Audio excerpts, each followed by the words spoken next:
Yo, yo, yo, yo. Malinaw na ba? Yun, okay. Andito tayo ngayon sa sukat.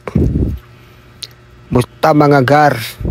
Magbabagsak na naman tayo ng palibagong mga sapatos. Jordan 11 naman ang aking babagsak, retro. Jordan 11, kulay blue. White blue. Ito ay naghahalaga ng 58,000. Kaya abang-abang lang.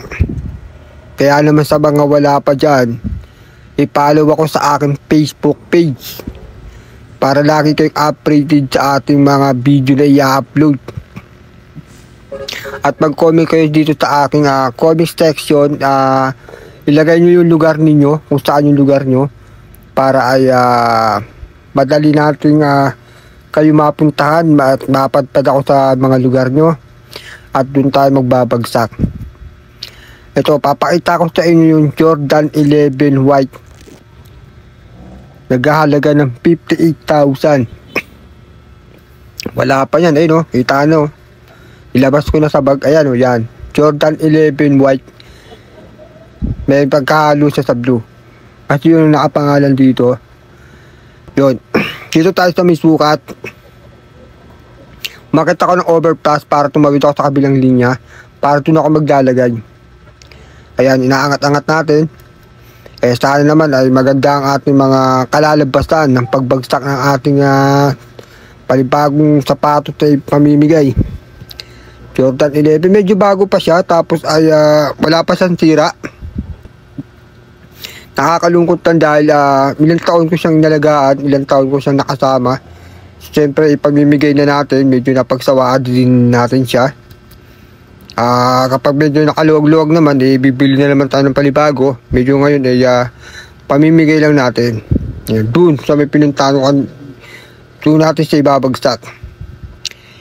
Kaya naman sa mga wala pa dyan, no? So mag-follow lang kayo sa aking Facebook page para mapadpad naman tayo sa inyong mga lugar. Doon tayo magbabagsak ng mga sapatos sa ating pamimigay na may kasamang cash. Sana kayo ay makakuha.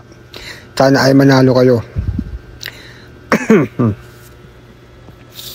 Yo, shit. Sana maganda ang ating araw ngayon, Sana hindi tayo kagad masundan, hindi tayo makita ng mga ating mga viewers, pati yung ating mga followers. Minsan nakikita nila ako, sinusundan ako. Kaya yun ganun. Itong ating bibitawang sapatos. Medyo dapat dito sana ilalagay ko dito kasi yung setup sana niya Kaya lang problema, ang daming nakatambay, mga nagpapayag ng mga drivers. Baka mamaya, pagkalapag ko ng sapatos na may kasamang pera, sila kagad ang unang kumuha. Tapos pumasok ako dito, pag linya ko rito sa kanan, meron akong mga nakita dyan na nakatambay. Mga nanay na parang naglilinis sa kalsada. Ayan yung mga naka-green na yan. Kaya hindi ko pa rin pinitawan. Ganun po ako kaingat.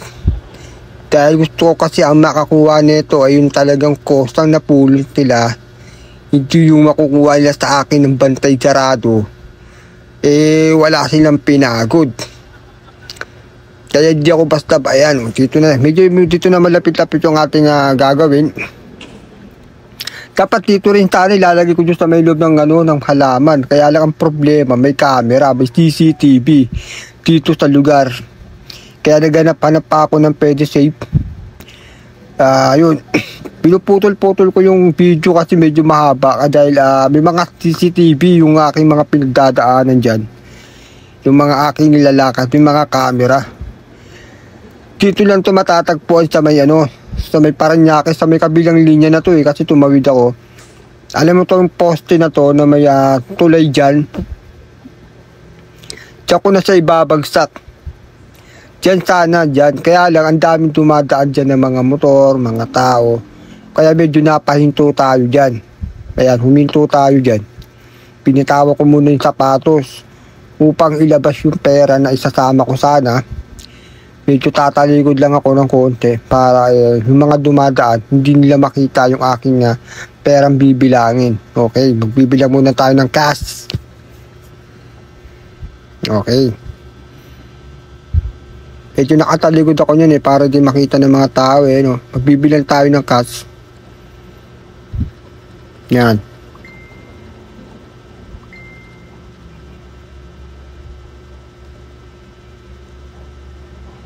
Nasa 1.8 lang naman siguro yan. 1.850, mga ganun. 1.850. Ang ilalagay kong pera, medyo okay lang naman yan. Basta kahit pa paano makatulong. Mapalad sana yung makakuha.